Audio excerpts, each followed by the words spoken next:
শাক আমার হয়ে গেছে, কতগুলো শাক ছিল কতটুকু হয়ে গেছে। গাছের শাক এটাই গুণ, কেনার শাক ততটা কমে না। দেখতে কালারটা অনেক দারুণ, সবুজ সবুজ একটা ভাব আছে। এখানে ডাঁটা শাক আর লাউ শাক আর কাতল মাছ দিয়ে আমি রান্না করলাম শাক।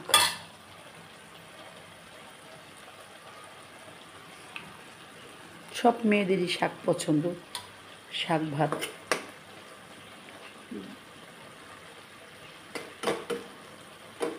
আমি দৈনিকই শাক রান্না করি, যে কোনো এক প্রকারের শাক রান্না করি, যে কোনো এক প্রকারের কচু শাক, কচু লতি, কচু এগুলো।